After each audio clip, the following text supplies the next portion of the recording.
Hello, and welcome to the Incredible Hulk podcast.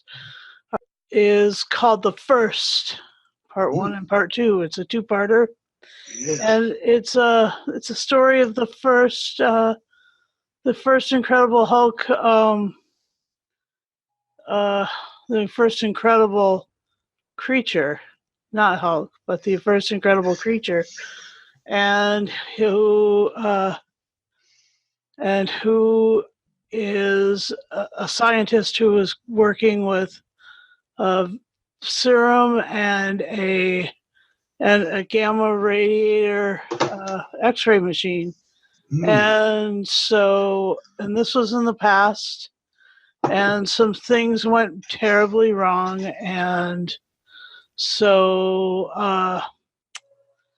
he was trying to keep a low profile. He changed his name, and he was working at the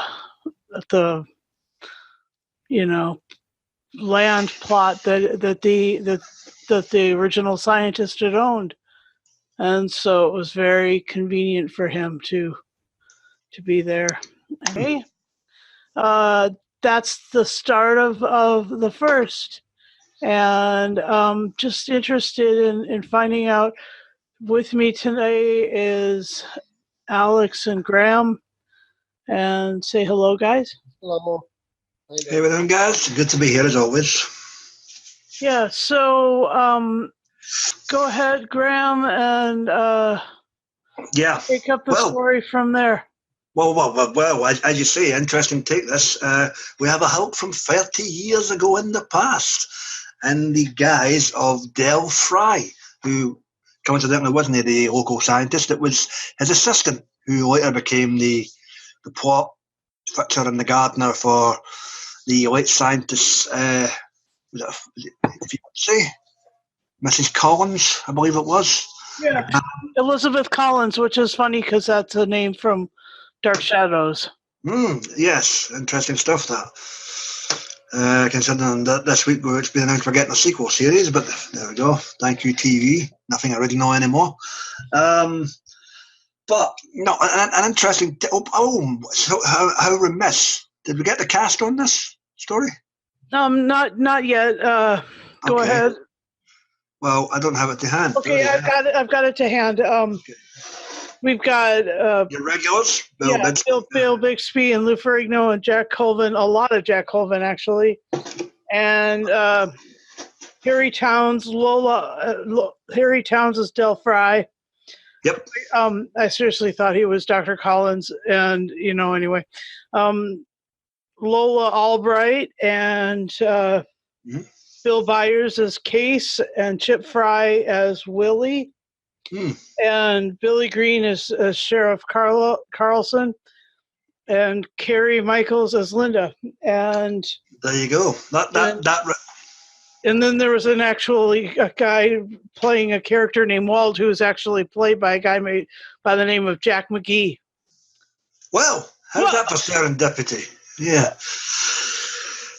But no, interesting take. The story picks up a year in the past, where the kids are coming home late from a night of teenage hijinks, and Walt and his brother get caught in this mysterious house previously owned by the deceased scientist, and unfortunately his older brother goes bye birdie, and ends up deceased in a cold thunderstorm night within the confines of this house. A year passes, and along comes David to try and obtain the research of the late doctor. Was it Doctor? What was the doctor's name? Dr. Collins. Doctor. Sorry, I keep getting mixed up with Mrs. McCall, the fiance. But yeah, Dr. Collins' research is particularly of interest to David on this occasion. And he notices that one of the volumes is missing once he gains access to the house via the sheriff. Not before getting a wee bit of a set tune, a warning by the local teenagers who don't want him sniffing around the local establishment due to what happened the year prior. But what can you do? That's just, them town folk don't like strangers in their land. And that's what happened back then. And he was, and there was the high school crew was really tight knit. Like they were really enmeshed and really super codependent on one another. But go on. Yeah, it was almost West Side Story, except in the 70s in the suburban town. But there you go. No gangs at dance this time, though. You'll be fortunate to hear. No one called Maria, but that's a story for another day. So anyway, he obtains the research. He notices that a couple of the volumes are missing, and after further investigation, we come upon a prawn. No, we're not talking about fish here. We come upon Del Fry, the local gardener, local handyman, local fixer-upper, who suffers from a very severe bout of arthritis. You just assume that this is an older gentleman, getting up there in years. He's got rheumatoid arthritis. His hand is all curled up. Both of his hands are curled up. Yeah. Yeah. Very, very, very rare form of that disease, but there we go. Well, no, not so rare now, but probably was back then. But yeah, it's so interesting. He's awful standoffish of David at first. He doesn't want anything to do with him. He refuses to help him.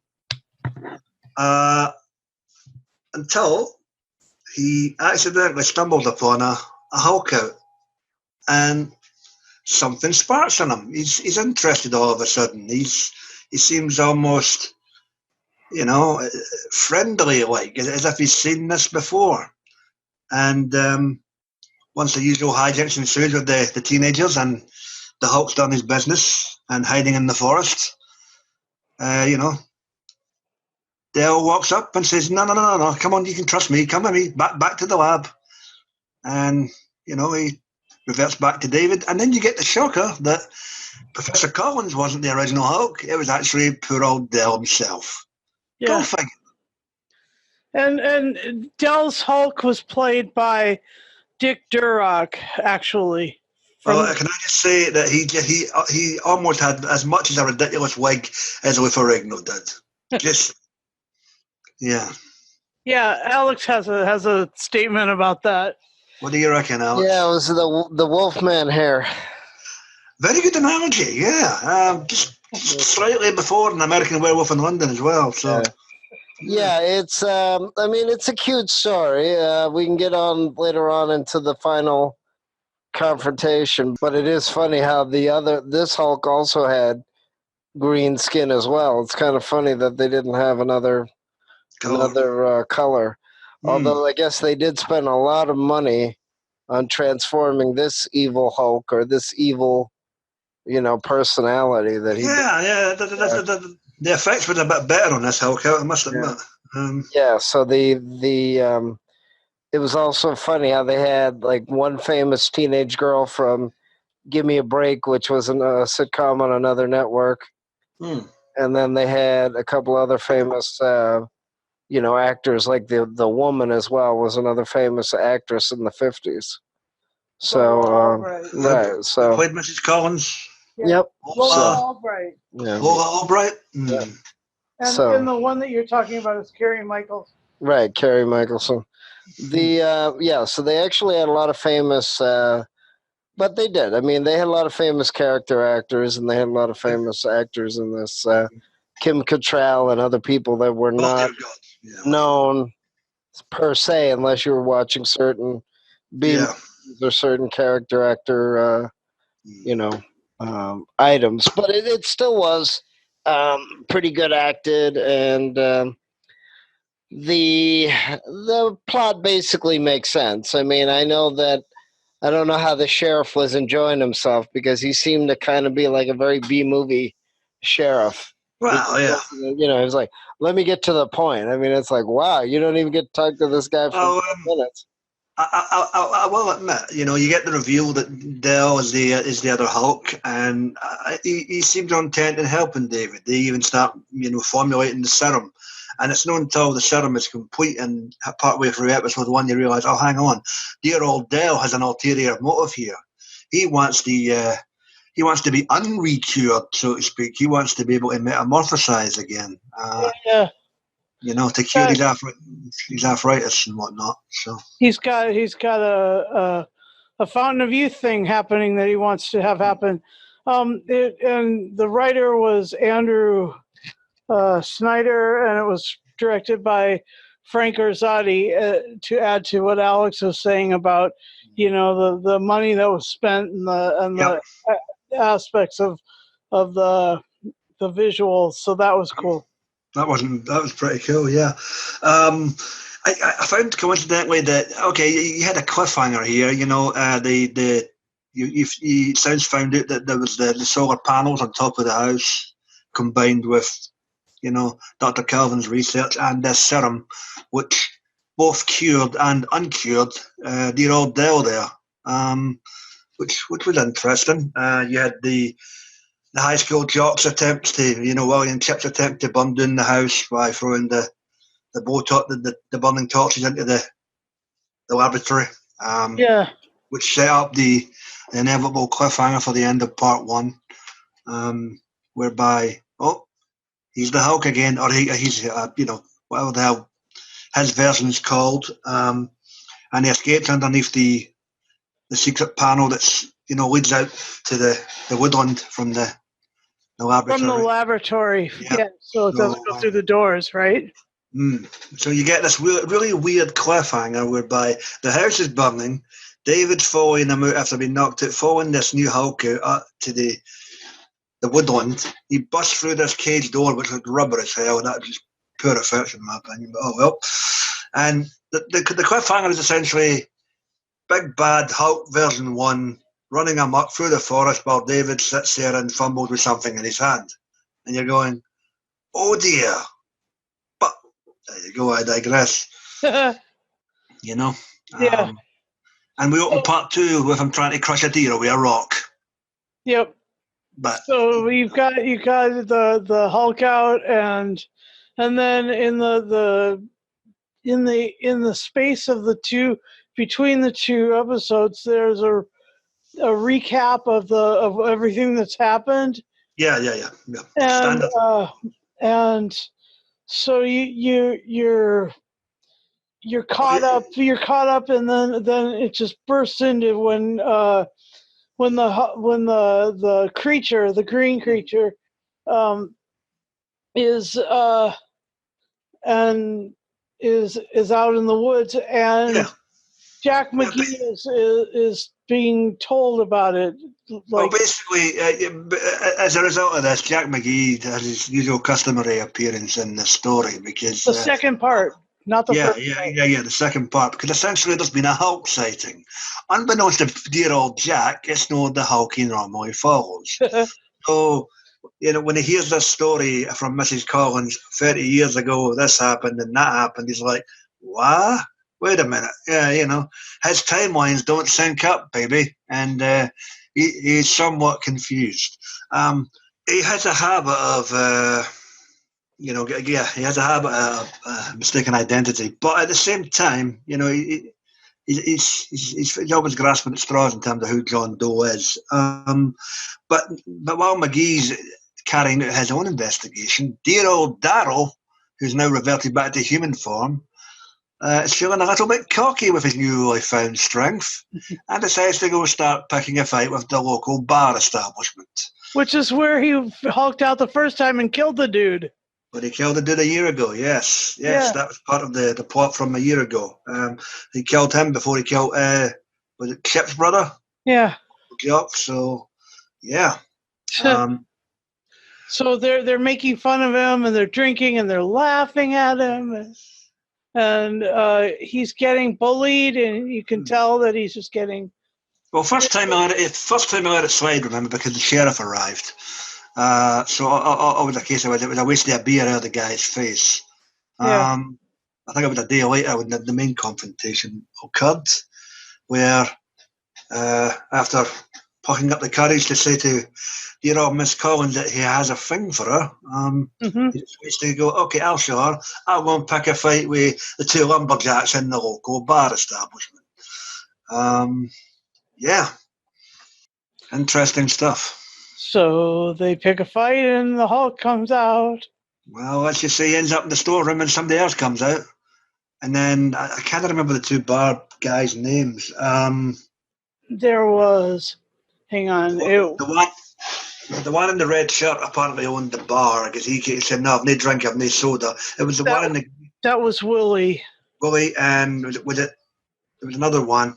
The one in the grey shirt he ended up killing. The one in the gray shirt was actually Jack McGee. Jack? Well, laddie-da.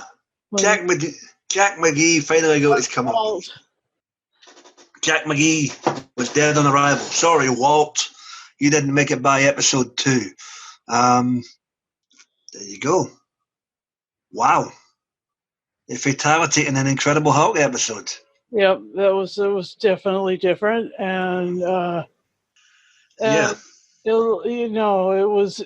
I mean, that was kind of cheesy writing. The whole I find I'm in love with her, so I'm going to go kick somebody's ass. You know. You will change your mind. I am stronger than I've ever been. You're like, shut up, you old whippersnapper. You know? Well, yeah. But, no, you know, it was kind of cheesy, but it was the late 70s. What do you expect? You know, I mean, but at the same time, while this is going on, you get David enlisting the help of Miss Collins and laying it all on the line, telling him who and what Dale is. And is it Dale or Daryl? I keep calling them 2 different bloody names. But, yeah. It's Dell. Dell, thank God for that. I thought like a computer. No, a very good one.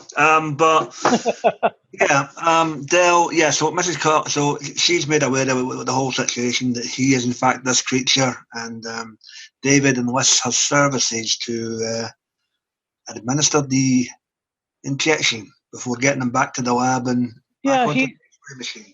He found some white powder serum. I sure hope that was white powder, but yeah, keep going. That he reformulated into the serum, and he was planning on helping himself out of Hulkdom, and now, before we completely jump ahead, before we get to that, right, okay, sorry. Jack McGee is now on to dear old Dell, thanks to Willie's buddy, who comes running at the bar and alerts him to the fact that he hurt my mate, and my mate's now dead, and I want to, So Jack's new on to Dell, takes a wee trip to Dell's apartment, and has a gun. Jack McGee has a gun.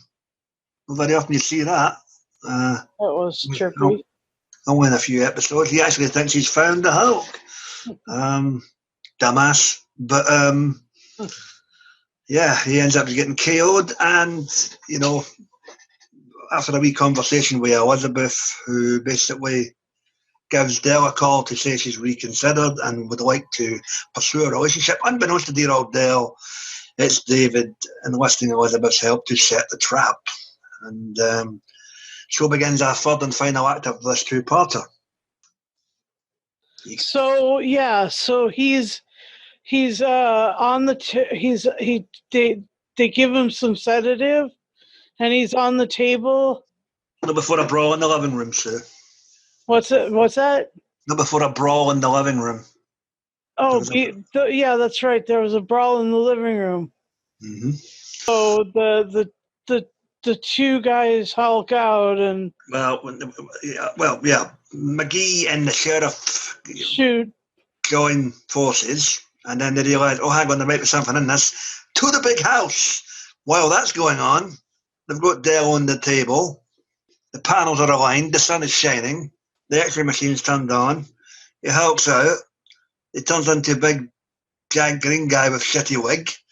And they do that thing where, you're on opposite sides of the table. Yes, but before we get to that, Sue, you have David's version of the serum, which the other Hulk picked up and destroyed, which initiated his Hulk out. Yeah, because he was crying. Oh my God! Yeah, he was bawling. Poor David was bawling his eyes out. He's like, "Oh my God, that was so close." And then we get what can only be described as 2 big green giants wrestling in a laboratory. Yep. God, that was awful. And then they did that. See, I'm on one side of the table and you're on the other side, and you go one way and I'll go that same way in exact opposition to you. And yes, then WWF. instead of going under the table or over the table like you do when you're a kid, yeah, these two big, creatures grab the table and rip it in half. So that's it for the whole setup. Well, basically, but the climax is McGee and the old sheriff arrive and pump poor old Dell's Hulk with a fistful of lead. Yep. Unfortunate, somewhat of an easy way, an easy resolution to that, I suppose. Yep. But I suppose it's probably because he was originally cured and maybe what re-triggered it wasn't 100% accurate this time round, hence why the bullets were able to kill him.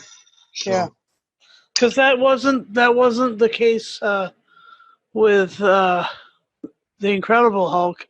No, he's been shot like 20 times by now. Mm-hmm. Yeah, no. This is the fourth season. Yes, it's a two-parter in the fourth season, towards the end of the fourth season, I believe. So for that late in the show's run, it's not a bad two-part tale. So, anything else anything else to wrap this up, guys? What do you reckon? Yeah, I liked the timeline difference. I love how they made this a longer timeline. That was kind of interesting. And, well, for the point of view of the town, it was a year. David, it was a couple of weeks. But for the point of view of Dell's Hulk, you're talking 30 plus years. Yeah, so, 30 years, right? Quite. Interesting concept, that. Yeah. And I love the wee subplot that threw McGee for a loop. So yeah. And the sheriff being the rescuer of Dell a couple of times, that was pretty. Yeah, only to kill him at the end. Go figure, sheriff. Kill him at the end, right? So do you have anything more to say? Yeah, I mean, he's an evil Hulk. He doesn't have a conscience. It was kind of interesting how, he, I guess he held a lot of grudges, especially against the guy in the bar. I don't know why he was so angry that he wanted to stay the Hulk. It was kind of an interesting, anguished cry there in a way that David Banner did when the serum was destroyed. I don't think he wanted to stay the Hulk per se. He just wanted the option left open to him so he could remain strong. Right. Well, I mean, that's the other thing. I mean, you could, but there's always drawbacks, and of course, just like David told him that, just like steroids. Yeah, he could take steroids and stuff, but but like I said, it didn't appear that he had much of a conscience. The Hulk may be an inconvenience, but at least he has a conscience. He doesn't hurt women. He doesn't hurt children. He doesn't hurt animals. Yeah, he has a conscience. So, plus, of course, if he stops being the Hulk, he ends the show. So,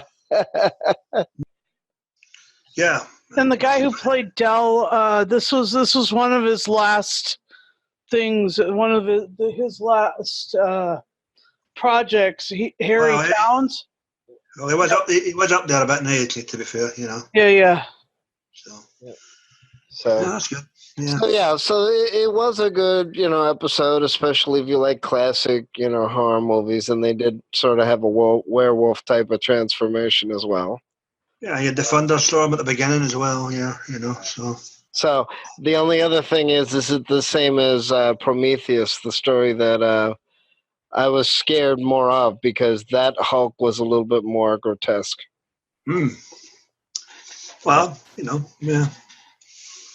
The conflict within, I believe, is a technical term for this, But I enjoyed this. It was a decent two-parter, and what the hell? I'd probably give it a solid B+. No problem. Good two-parter. Yep.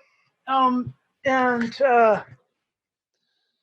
I guess I'll give it like a B in there. That was good. And I did like the fact that that Lou really did some acting when, after David, was crying, and Lou had to, Hulk out as a crying. That was some acting on both of their part, both on Bill and Lou's part. That was pretty cool. Yeah, I concur with that. I mean, don't get me wrong, the two Hulk fight in the laboratory at the end wasn't the best choreographically wise. It was just a bit meh, but it served its purpose, I was expecting them to, take 5 paces, run at one hand, and start slapping each other's hands. But, other than that, it served its purpose and told its story for the episode, so you can't really grumble. Yep. Sure, so. Yeah, no, it was a good episode. It was a good C+, I guess. All right. I guess everybody's graded it, Sue. So, so thank you guys for watching, and like Graham, listening. And listening. So you can look at the pretty picture of Bill and Lou on the video if you want. Yeah, you can be a lean green white machine if you like. Yeah. So I guess we'll see you for the next episode sometime down the road. Yeah, that's true. And in the meantime, go ahead, Graham. No, by all means, ladies first. Rawr. Don't Hulk out. Brother.